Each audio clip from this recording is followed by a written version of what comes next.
Okay, Sige so po. magsimula muna tayo sa ating panalangin.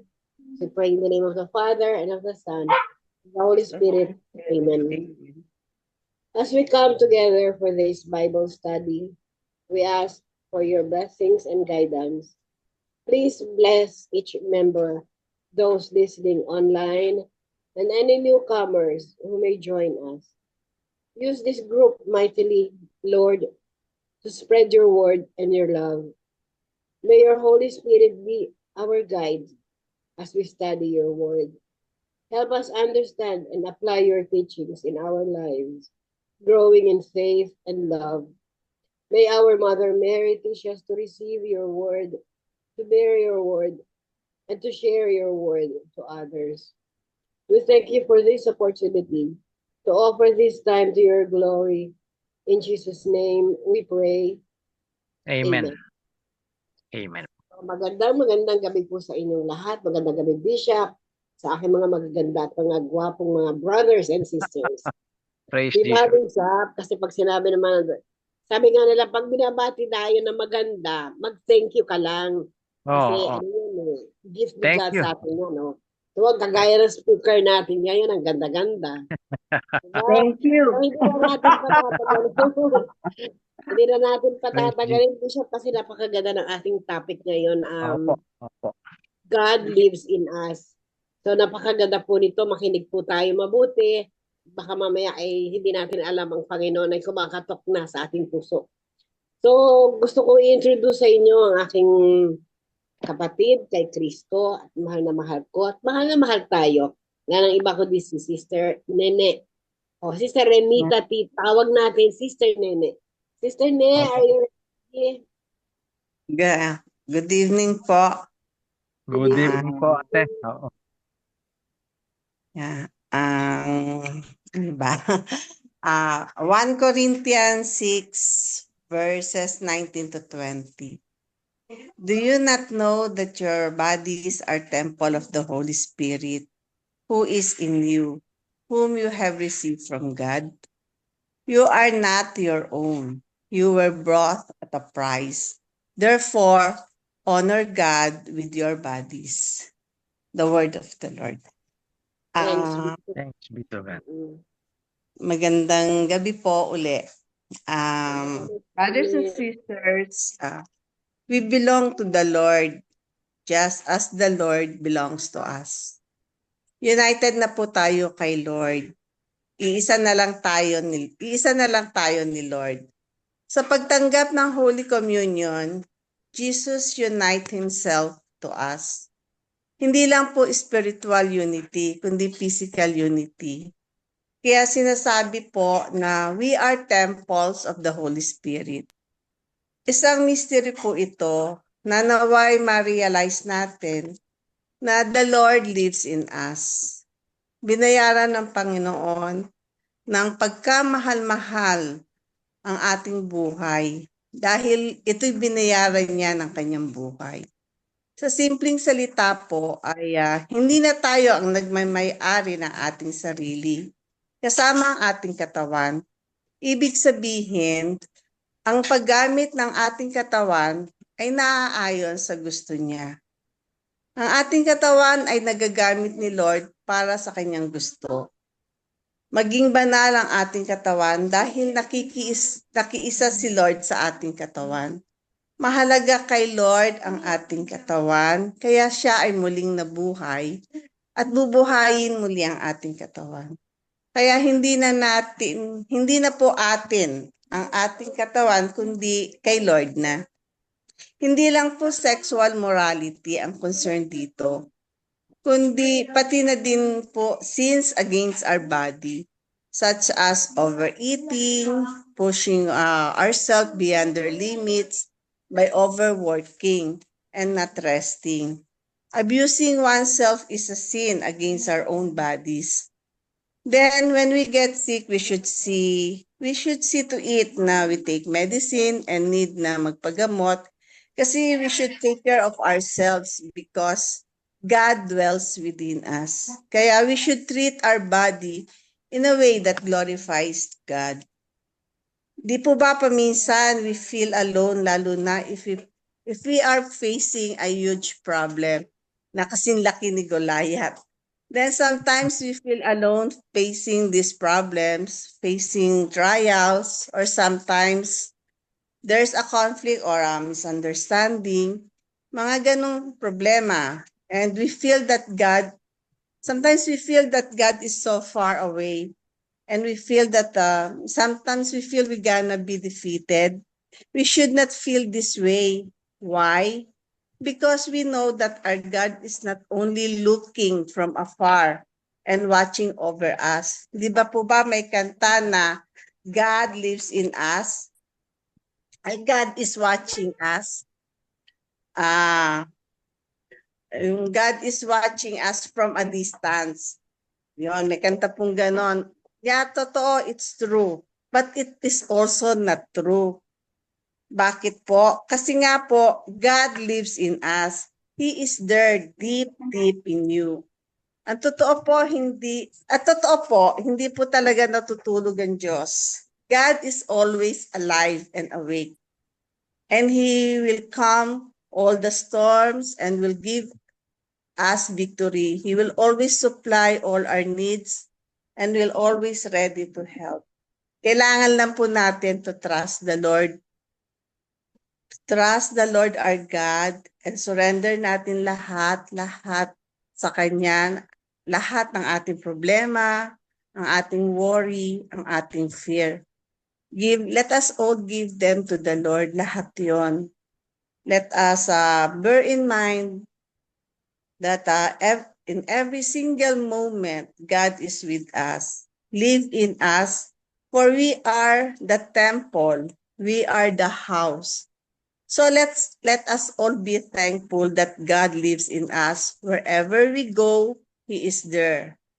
Anywhere, everywhere, He'll go with us because He lives in us.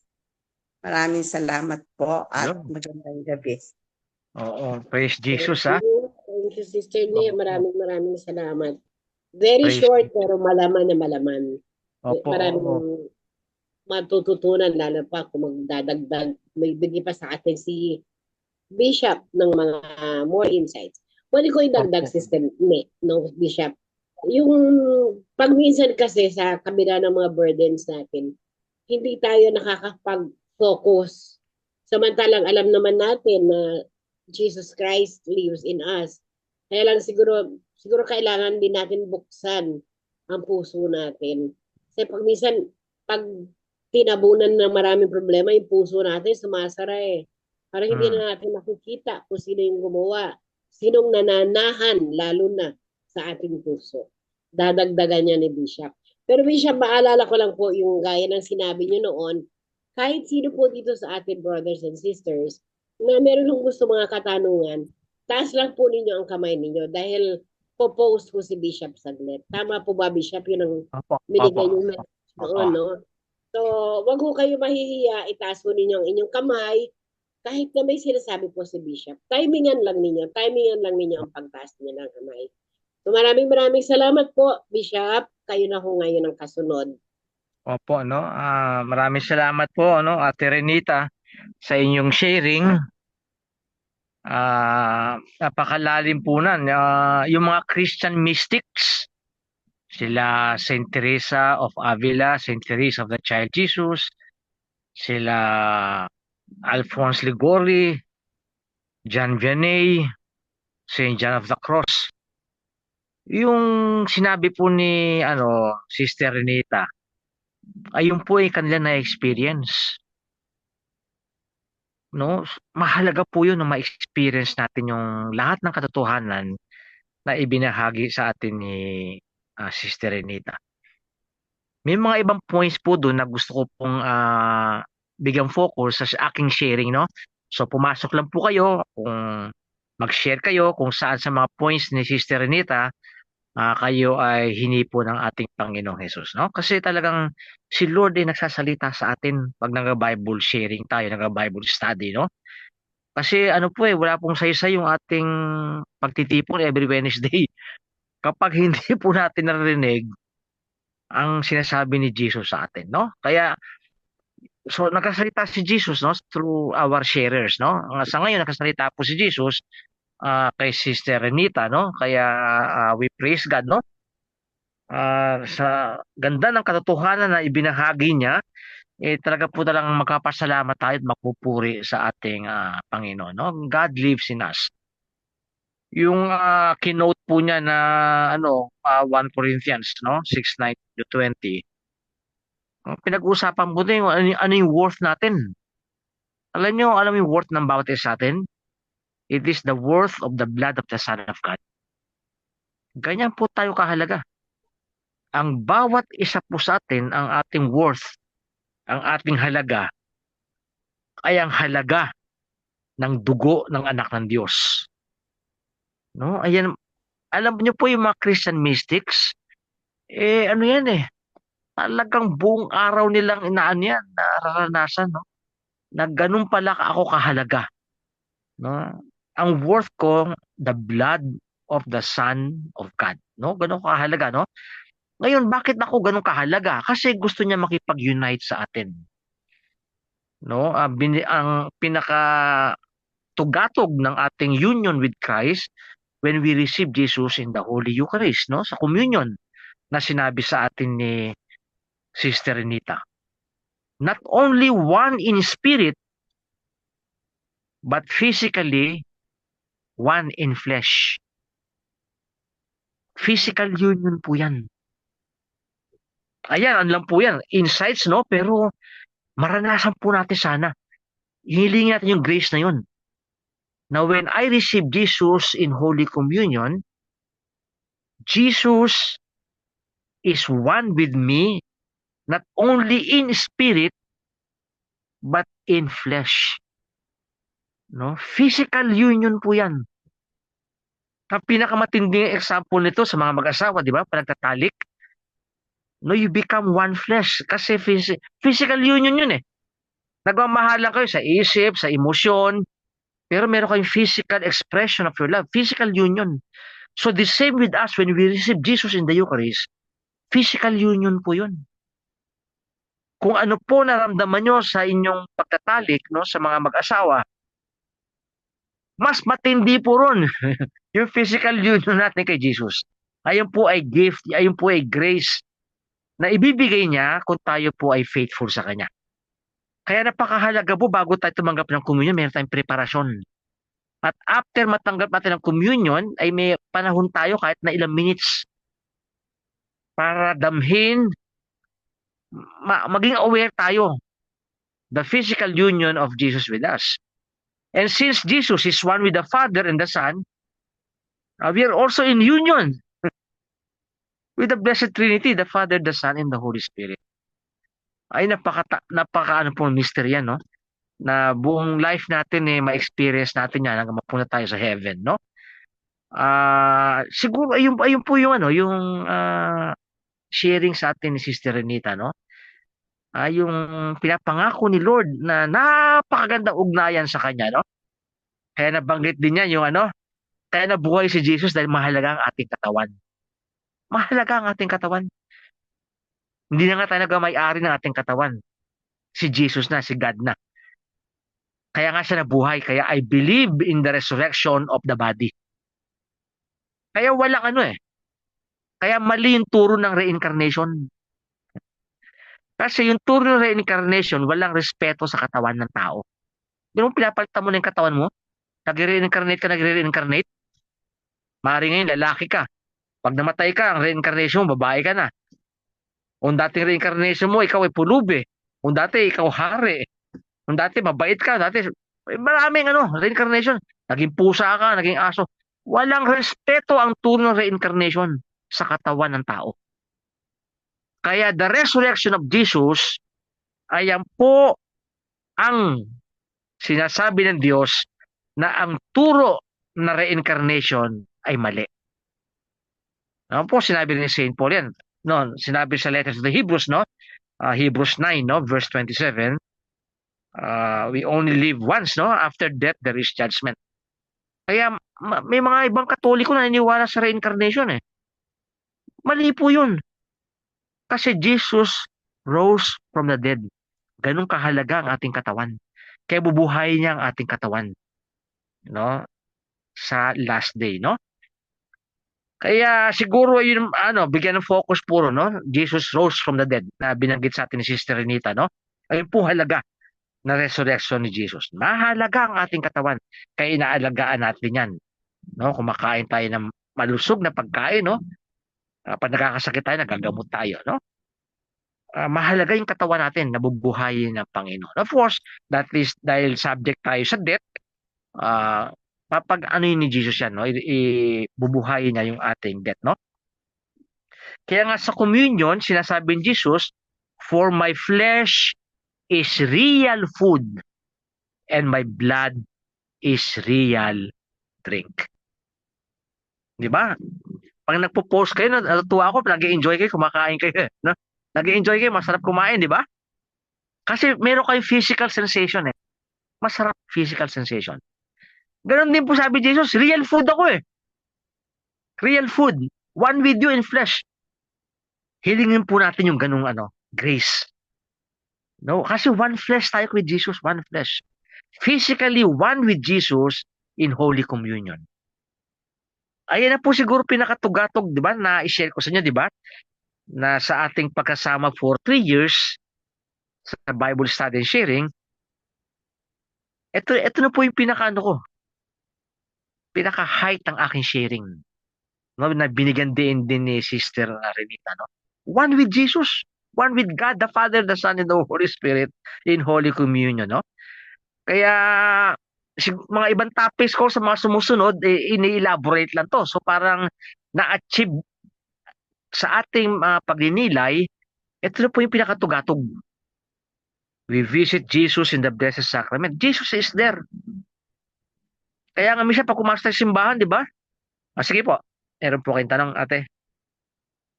Bishop, hingi ako ng sorry sa inyo. Kasi ako, naiinis ako sa mga taong pumapatay ng hayop. Opo. Pumapatay ng hayop, ng aso, kasi ginagawa nilang food. Alam mo, pag minsan nakakapagsalita ako, Bishop, sana pagka na-reincarnate kayo, maging aso din kayo. Mali yun, di ba, Bishop? Pero hindi ko yung aking parang naisabi ko lang para naman. Totoo po yan. Pero Bishop, paano ko yung mga taong hindi naman naniniwala sa doktor? Kasi gaya ng sinabi ni Sister Nene, alagaan natin ang sarili natin. Kung kinakailangan magpunta at magpatingin sa doktor, magpatingin. Kasi meron ng mga tao na, since Jesus lives in me, hindi ko kailangan yan. Opo, oo. Kasi kaya kulang siya ng pag-aaral. Kaya nga si Jesus may healing ministry. Pinapagamot niya. Tapos yung church, mapansin nyo, yung mga saints, nagkatayo lagi ng mga hospital yan. Kasi yung healing ministry ni Jesus ay nagpapatuloy yan sa mga hospital. Tapos, maling concept ng faith yun. Kasi akala nila pag kailangan ng kasi ang tao hindi na puro kaluluwa. May katawan tayo eh. Kaya maling turo yun. Unang sa Old Testament kasi wala silang Book of Sirach. Yung Catholic Church kasi may Book of Sirach eh. I-check nyo po sa Sirach 38 hanggang 39 kung paano purihin ng Diyos ang bukasyon ng mga doktor. Basahin nyo po sa Book of Sirach. No, paki-check nyo po. Siguro magandang pag-aralan din po ni Bishop Lito yon para ma-preach niya, no? Kasi maling turo po 'yon, no?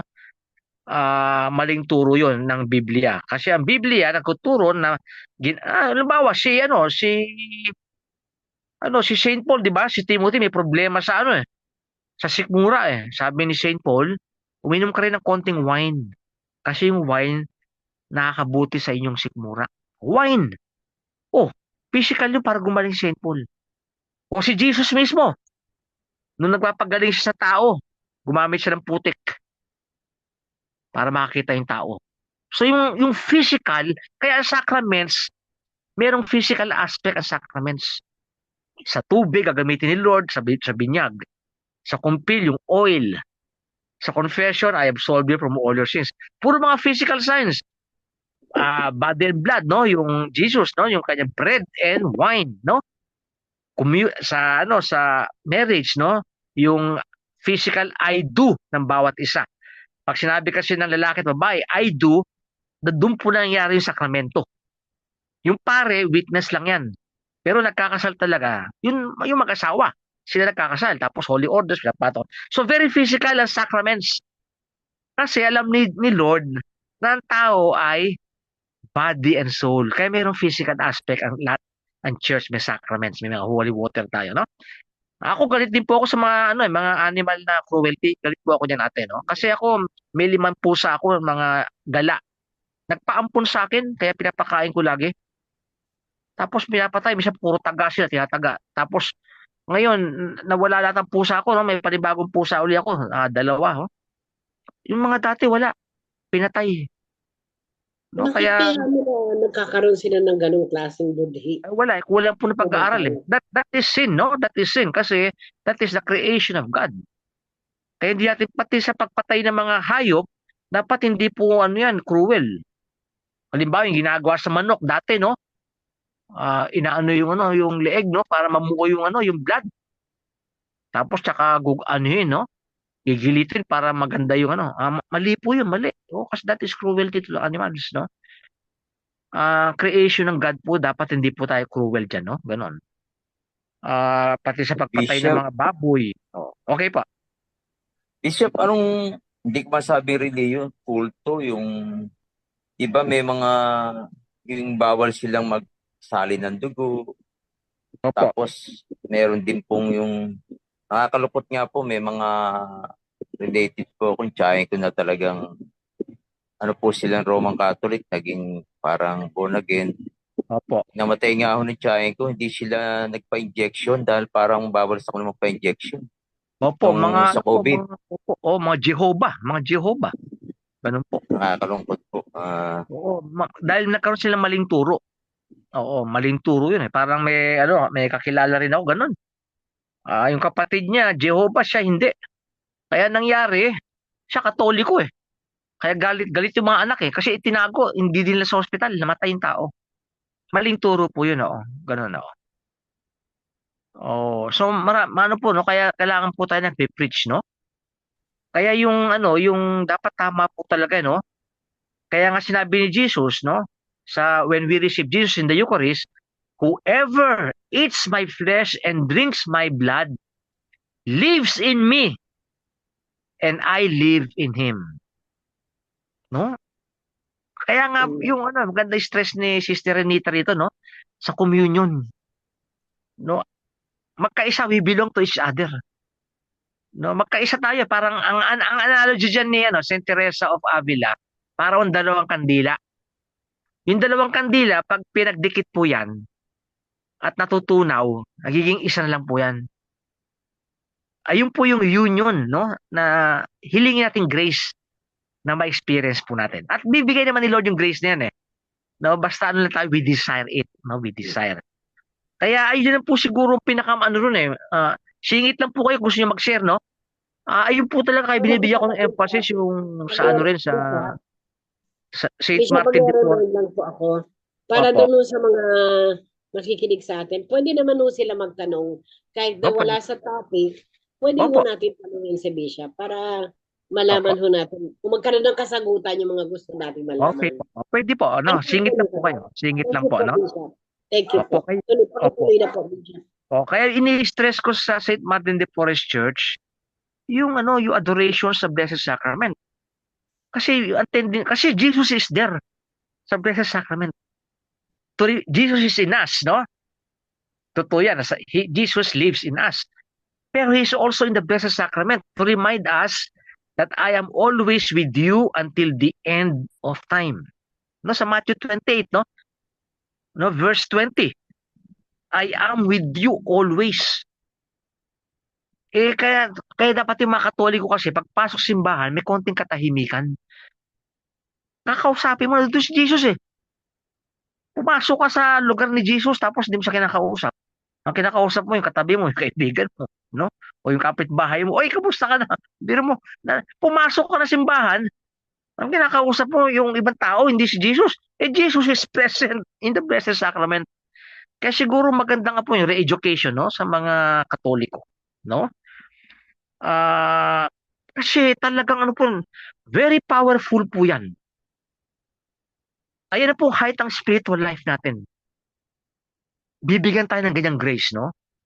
Na when we go to a chapel at andun yung Blessed Sacrament, kahit na 3 minutes, 5 minutes, hanggang ma-develop yan. Jesus is in us. Jesus is always with us, no? So, para tayong vessel, para tayong tabernacle when we receive Jesus in the Eucharist, no? 'Di ba yung Eucharist, mga natirang hostia, 'di ba? Nilalagay po sa tabernacle 'yan para sambahin, para kausapin natin, pasalamatan, humingi ng mga biyaya. Ganun po tayo, pag tinanggap natin si Jesus sa communion, ang ating puso ay nagiging living tabernacle. Kaya minsan nga, may isang kwento si Saint Philip Neri. May isang tao, pagka-communion, lumabas agad. Sorry po, no? Lumabas agad. Ang ginawa ni Saint Philip Neri, tinawag niya yung dalawang altar boys niya. Nilagyan nagdala ng dalawang kandila. At sumunod sa taong umalis agad. Bakit niya ginawa yon? Para iparealize niya that Jesus, that God is in him when he received Jesus in the Eucharist. Ganun po kahalaga yon. Bigyan po natin ng pagkakataon yon. Ginagarantiya po ng spiritual retreat masters, mga spiritual guru sa Catholic Church that you will experience sa pinakamataas na yugto ang presensya ng Diyos sa inyong buhay, no? So dahil si Jesus, tao, no? Body, blood, soul, and divinity, no? Na tinatanggap natin sa kanya. He unites his soul with our soul. No? He lives in us, eh. So he unites our soul with our soul, no? Kaya one heart and one mind tayo sa kanya. Yung soul natin, may imagination yan, tsaka mayroong memory. Ayan po ay dinidisiplina ni Jesus yung ating memory at yung ating imagination. Ayan po gagawin ni Jesus. Didisiplinahin ni Jesus ang ating memory at imagination dahil yung kanyang memory at imagination ay united sa ating memory at sa ating imagination, no? At ito po ay iti-turn niya, i-disiplina niya para tungo lagi sa Diyos. Basahin ko po yung sinabi sa Colossians 3:1-4, no? Ito po nangyari kapag ni-unite ni Jesus ang kanyang soul sa ating soul, sa ating memory at imagination. Ito po nangyayari, no? If then you were raised with Christ, seek what is above, where Christ is seated at the right hand of God. Think of what is above, not of what is on earth. For you have died, and your life is hidden with Christ in God. When Christ appears, then you too will appear with Him in glory. No, kaya ngayon pa lang, aware tayo na kapag-unite sa atin si Jesus, yung kanyang kaluluwa sa ating kaluluwa, kanyang hinihil, kanyang tina-transform ang ating memory at ang ating imagination. Ang basis po niyan ay Colossians 3:1-4.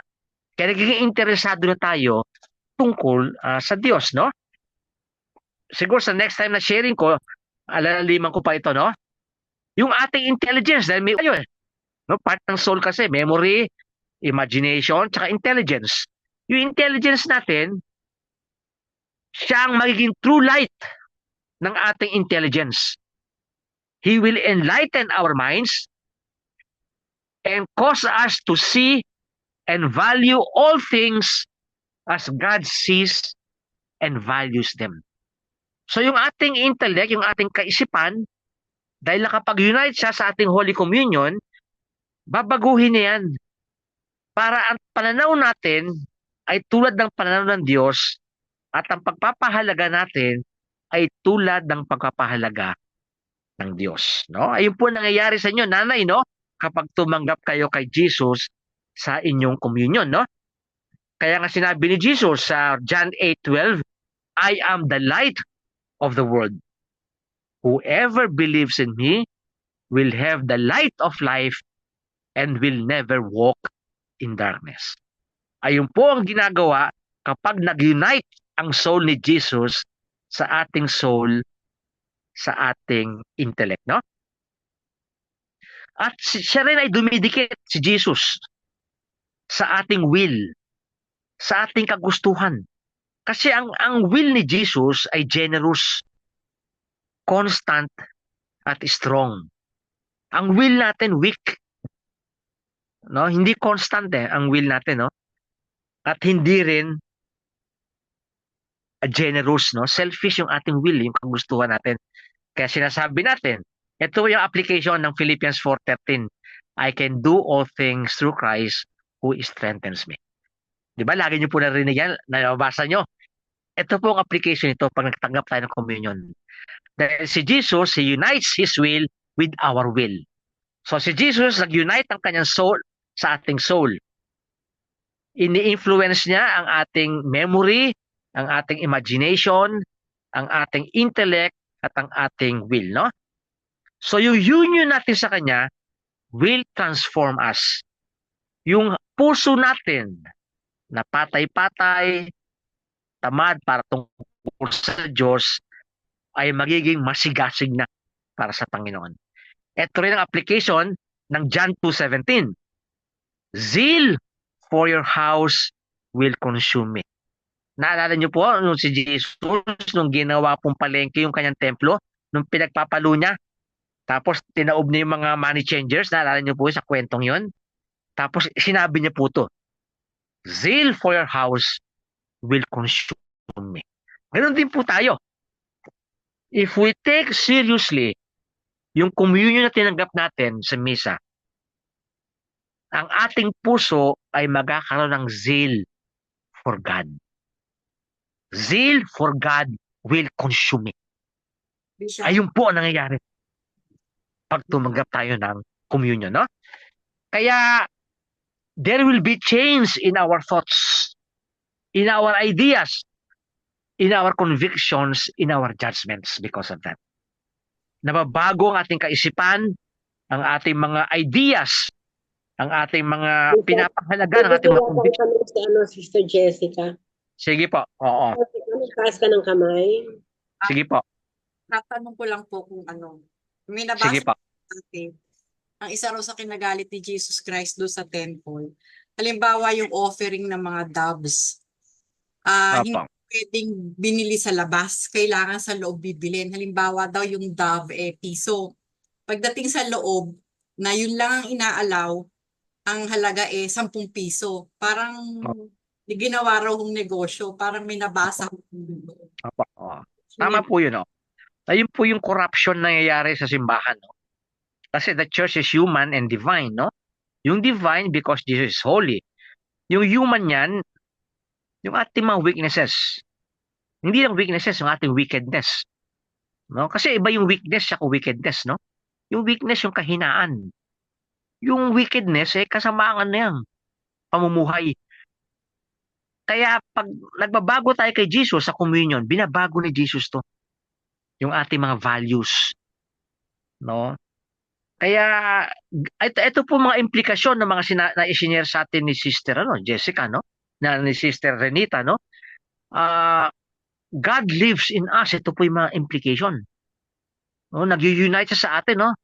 So hindi lang po ating katawan, kung hindi lahat-lahat ng ating buhay, no? Bishop, Kaya we no longer seek the comfort of those whom we love, but we give comfort to those whom we love. Nababago Dati ang gusto natin tayo binibigyan ng comfort, ng affection, ng pagmamahal ng mga mahal natin sa buhay. Ngayon po, because Jesus lives in us, tayo na po nagbibigay ng comfort, affection, and love sa ating mga loved ones, no? Kaya nga sinasabi ni Jesus, once we are united with Jesus, sinasabi niya sa Galatians 2:20, it is no longer I who live, but Christ who lives in me. Hindi na ako nabubuhay, kundi si Jesus mismo ang nabubuhay sa akin, no? Parang sinasabi ni Jesus sa sharing sa atin ni Sister Renita, na because of God living in us, ang sinasabi ni Jesus sa atin na namumuhay na si Jesus kay Brother Aldrin, kay Bishop Lito, at kay Brother Alvin. Bishop, Nabubuhay na rin si Jesus kay Sister Karina, kay Sister Emily, kay Sister Baby, kay Nanay Lucy, kay Min, kay Ate Edith, Ate Jessica, Ate Renita, tsaka si Sister G. Nabubuhay na si Jesus sa San Martin de Porres Church, sa Armor of Faith Prayer Group, sa Christ Family Prayer Group. Ayan po ang ibig sabihin when God lives in us. At lalong-lalo na binigyan niya ng emphasis si Sister Renita when we receive Jesus in the Eucharist, in Holy Communion. Hindi lang spiritual oneness with Jesus, but physical oneness with Jesus. Si Jesus nakipag-unite sa ating soul, sa ating intellect, sa ating imagination, sa ating memory, sa ating will, sa ating puso.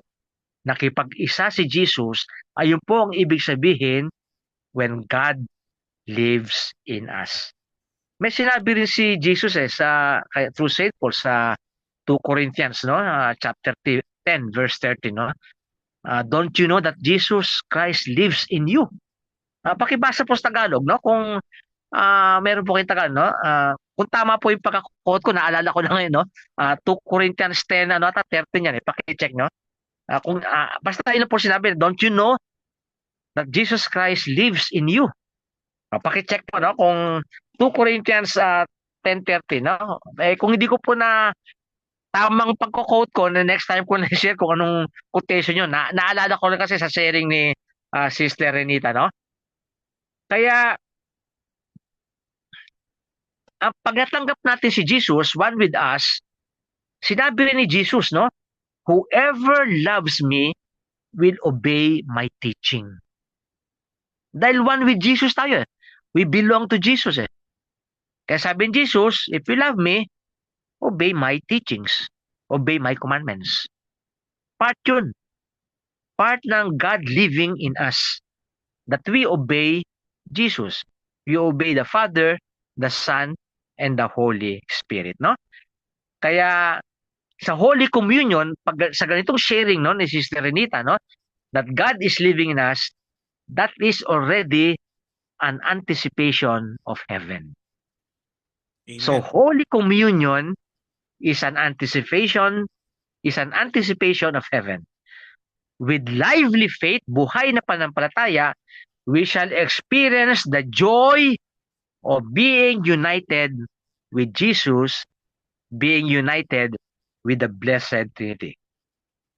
When we are physically united to the incarnate Word, si Jesus yun, the three divine persons also are through Him, with Him, and in Him, united to us, and they love us now as they love the Word made flesh, whose members we are. When you, Jesus, are in our heart, we have the Father, the Son, and the Holy Spirit as well. So ayun po ibig sabihin na isang pananaw sa sharing ni Sister Renita when we know and we experience and we live the reality that God lives in us, especially when we receive Jesus in the Holy Eucharist. Amen. Hanggang doon muna, ha? Kung meron mang gusto mag-share dyan, mag-share po. Ha? Bishop, Oh. pwede share? Sige po, Brother Aldrin. Sige po. Magandang gabi po sa inyong lahat. Opo. Happy birthday kay Sister Karina. Oo. Ay, belated happy birthday din po. Sige, praise God, ha? Okay, so naalala ko kasi nung high school ako, sabi ng madre, sabi na our body is a temple of God. Opo. So kung temple of God, ibig sabihin talagang Jesus lives in us. Lives Apa. in. So, meron lang akong i-share sa inyo na 5 ways to keep your temple holy. Apa. So, number 1, remain disciplined in eating well, exercising, and resting. Sa Corinthians 9 verse 27, but I discipline my body and keep it under control, lest after preaching to others, I myself should be disqualified. So yan po yung 1 Corinthians 9 verse 27. So Apa. kailangan disiplinahin ang sarili natin, lalong-lalo na sa pagkain. Apa. Tapos kailangan din pala natin mag-exercise at saka magre-rest para yung ating laging nasa maayos na pangangatawan. And then number 2, avoid drunkenness and gluttony. So sa Proverbs 23 verse 22-21, be not among drunkards or among gluttonous eaters, for the drunkard and the glutton will come to poverty, and slumber will clothe them with drugs. So, kailangan pala natin i-avoid yung maglasing at saka yung kumain ng sobra-sobra, mag-angkin ng sobra-sobra na mga gamit. So, yun po yung dapat nating iwasan para ma-maintain natin yung holiness ng ating temple, ng ating body. So number 3, maintain a healthy mind. In Timothy 1 verse 7, for God gave us a spirit not of fear, but of power and love and self-control. So, yun po yung sa 2 Timothy 1 verse 7. So, kailangan natin i-maintain yung healthy mind natin, yung pag-iisip natin, kailangan nasa ayos palagi, kailangan pasensyoso tayo. Kasi diyan na-distract yung ating mind natin, nakakapag-isip tayo ng hindi maganda. Pag maraming na-encounter na, alam mo na, problema, stress, so kailangan i-maintain natin yung healthy mind. Kagaya nga po ng sinabi ni Bishop, kailangan nag-iisip tayo ng magagandang halimbawa, magagandang proyekto, magagandang gawain para sa Panginoon. And the next, keep your body free from sexual sin.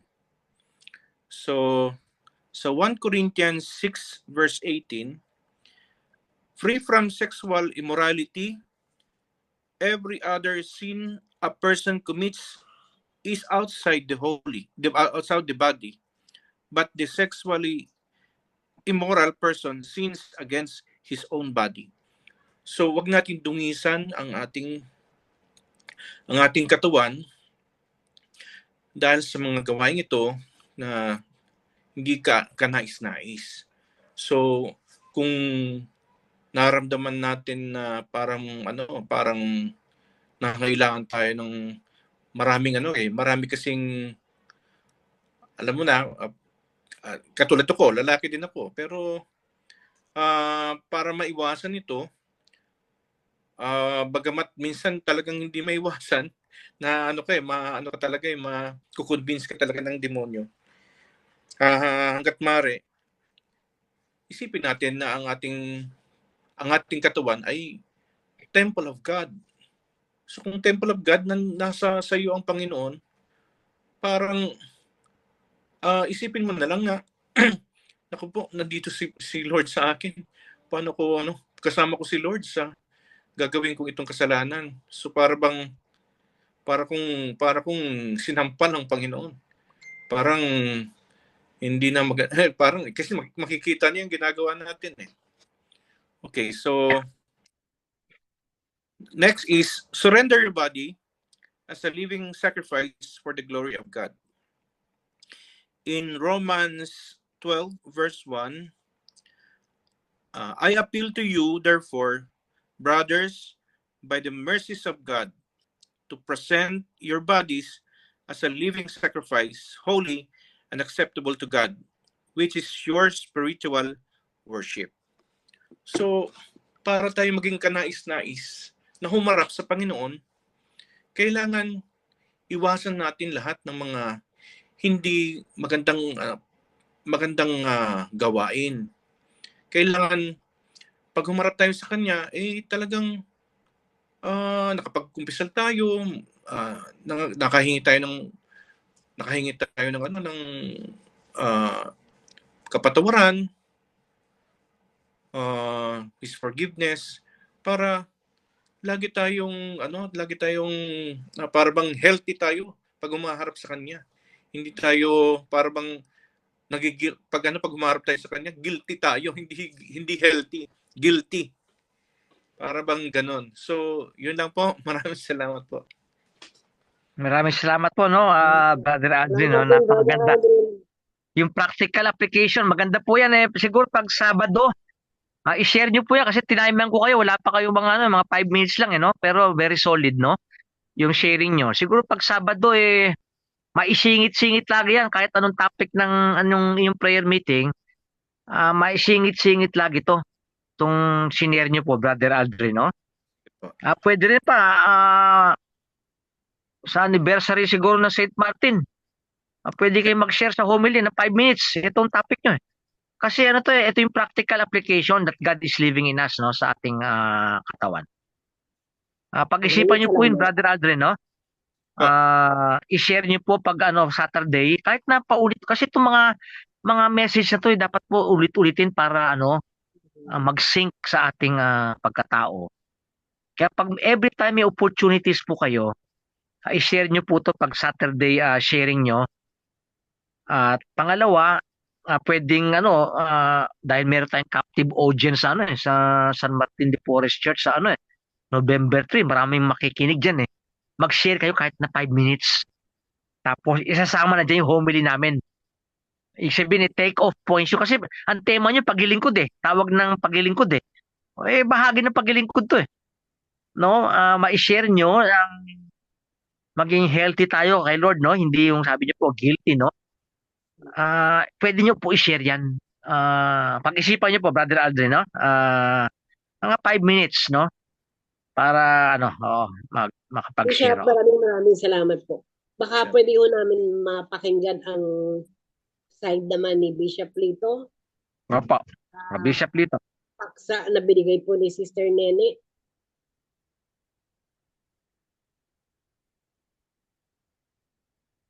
Meron tayong dead air. Bishop Lito, nandiyan ka?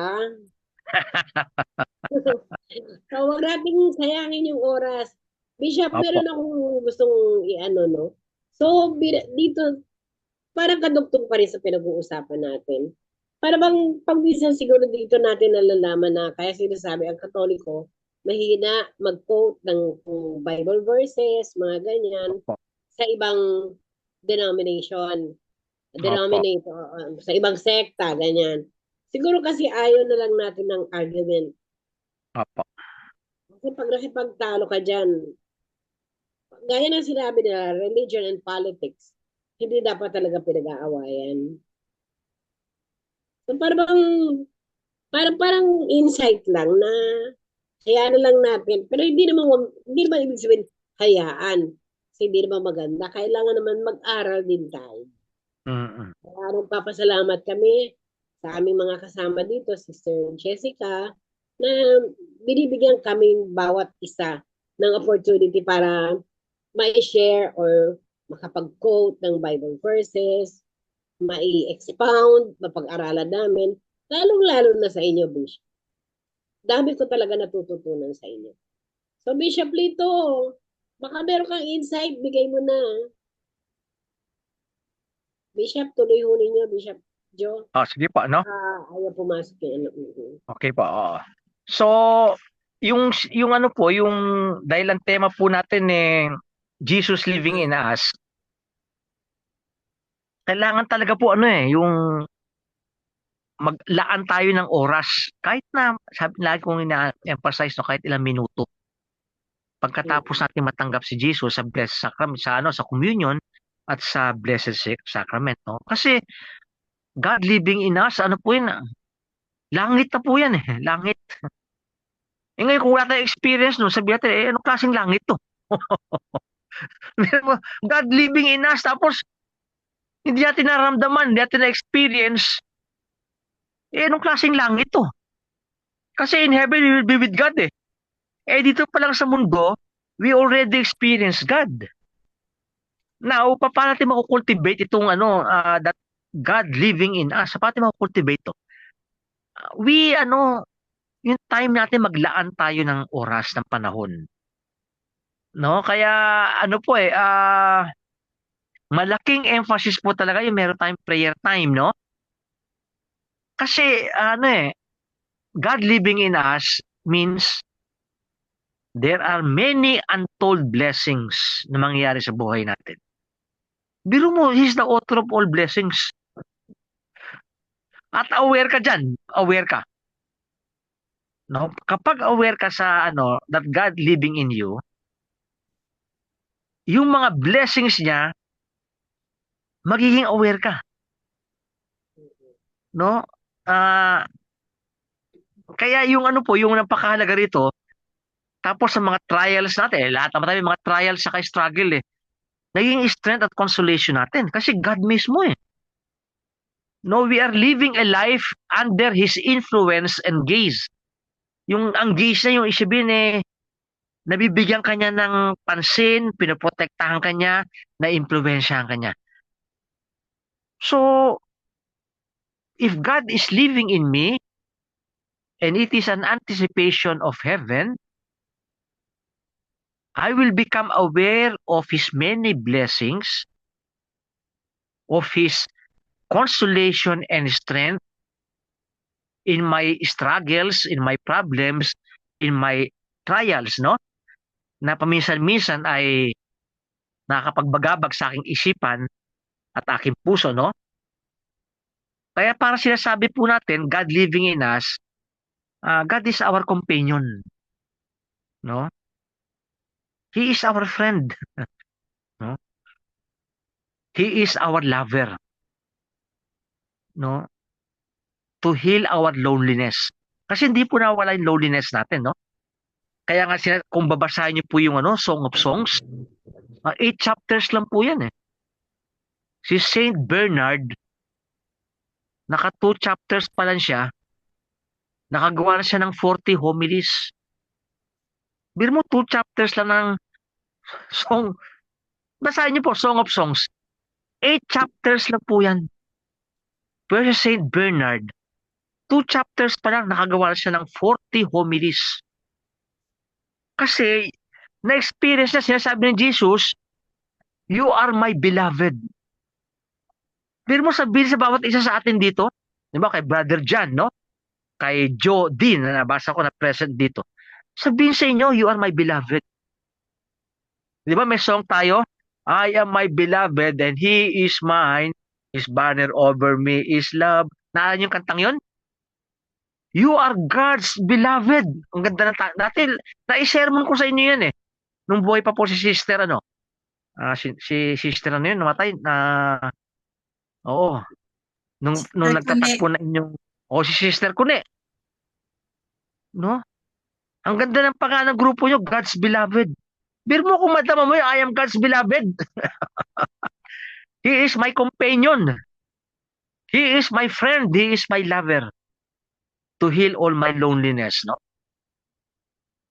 At physical union. Napakaganda eh. Pero lahat po ito ay walang saysay pag hindi po natin naranasan to. At mararanasan natin to kung magbibigay tayo ng time para sa Kanya. Sa morning prayers natin o throughout the day, sa spontaneous prayers natin, naiisip natin lagi siya. Naiisip. Di ba nung nagmamahala kayo ng gusto, lagi nyo naiisip ng bawat isa? Sa pagkain, sa pamamasyal, o sa daydreaming nyo, kasama nyo lagi yung mahal nyo, yung esposo nyo. Ay, hindi na gusto lagi ni Lord. Lagi, lagi mo siya naiisip sa lahat ng bagay. Kasi He is your lover. Lagi kanya naiisip, no? Kaya siguro pinakasusi dito, ibigyan siya ng time. No, maglaan tayo, huwag tayo madamot, no? Alam niyo po sa Africa, sa ano, sa kung saan nasaan si Father Efren, sa Angola, yung mga tao doon noon ewan ko lang ngayon, no? Galing pa sa bundok, bababayan, para umatenda ng misa. Ilang oras na paglalakad yan. Alam niyo yung misa, 4 na oras. Pagtapos na ang misa at may dumating pang tribo, uulitin yung misa, umpisa uli. Tapos nung malaman nila sa ibang bansa, 30 minutes lang, nagmamadalian, sabi, ang tipid nyo naman sa Panginoon. Totoo yan eh. Alam niyo sa Australia, mga sikat na misa ron, tapos na 20 minutes lang. Nagpupunta yung mga tao doon. Ayoko pumunta kay Father, matagal yung misa, naabot ng 30 minutes o 40 minutes.